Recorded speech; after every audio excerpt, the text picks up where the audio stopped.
Thank you, Mr. President. It's not an Ateneo UP issue, but always happy to stand before our colleagues and share our experience in the UP College of Law. I was prepared to address this to all our members of the bar in the Senate, but since it is Senator Kiko, my schoolmate, my teammate actually in the UP Volleyball Varsity team who stood up, I'll also specifically address it to Senator Kiko. So dear Senator Kiko and our colleagues in the majority, knowing that you have members in the majority that are lawyers, and for those who are not lawyers, you definitely have consultants who are lawyers. Wala naman siguro ni isang senador dito na walang consultant na abogado. Kahit ako abogado, ang dami ko hong staff na abogado din. Why? Because these are legal issues. We need to talk to the experts. Kung pag-uusapan natin ang mental health, physical health ng Vice President, then of course we will not listen to lawyers. We will listen to doctors, di ba? So this is a legal issue. Let's hear what the lawyers have to say. But let me just quote, because I know the Senate President doesn't have time to call on all the lawyers. So if you ask your lawyers in your staff, I'm sure nag-abala sila to look at the constitutional records, to look at the journal. I'm sure.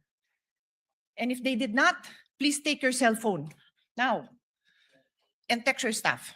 What does the constitutional journal, the records of the debate show? Sinabi na po ni Senator Alan Cayetano, you can question him, you can doubt him, ask your staff. May I ask you, dear colleagues, let's do our job well. The same way when you stand up and you tell me to do my job well and you disagree, I disagree with your point of view, I will listen intently to your point of view. And I'm looking at each one of you because this is our solemn duty. What does the Constitution say? Nakalagay doon, the Chief Justice, pag the President. Silent nga po sa iba. So sabi ng iba, at yan ang sinasabi ng Senate President natin na mukhang pwedeng iba. So we looked at what the constitutional framers said. What did they say? Nagdebate na po sila, colleagues. Nagdidebate tayo dito. Pag sinabi ng sponsor, ito na yung paliwanag, yung nag-i-interpolate at nagbibigay ng amendment, sinasabi niya, okay, yung pala paliwanag mo, okay na ako. No need to amend. Yun at yun din ang sinabi. Let's place ourselves in that position. Because that happens to us every day. Every day, somebody stands up and says, ano ibig sabihin nito? And the sponsor will explain. Pag hindi maliwanag, sasabihin nung nag-i-interpolate or nag-a-amend, ay papa-amend ko kasi hindi maliwanag or I want to improve it. Pero kung nagkaintindihan naman, okay na. Eh yun nga yung binasa, tanungin nyo naman po yung staff nyo. Or let's pause, let's all get a copy. Let's show it. Because this is the foundation of this trial na tama yung nakaupong presiding officer. So that's my first point. Mag-abala naman tayo. Read it yourself, ask your staff to print a copy. In fact, on that note, may I ask Senator Alan's staff to print a copy and give it to all our colleagues. Mabilis lang yan, hindi na yan mapapatagalan. Show it. We can take judicial notice naman po siguro of it. Siguro naman, alam na natin ang ibig sabihin ng judicial notice. You can go to the actual records. Nandito na makakuha naman natin yun kung pagdududahan nyo yung ipapaprint ko. So that's my first point. My second point, Mr. President, is addressed to His Honor. If His Honor will insist that we have to call a regular session, we have to be in session to amend the impeachment rules, eh di tawagan niyo po ang Malacanang. Nagpa-special session naman po siya, di ba, with all due respect, to pass the National Orchid Law.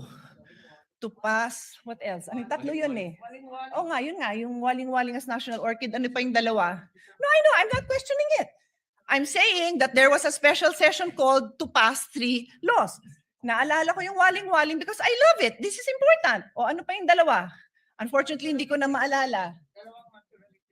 Dalawang naturalization. Sports-minded po tayo.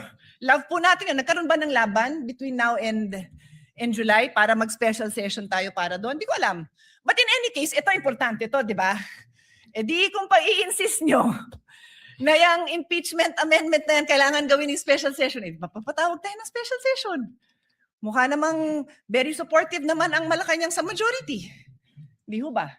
Pero I take the position that we are in impeachment court. We are already in impeachment court. Therefore, the amendments must happen here. Medyo common sense din naman po yan. I rest my case.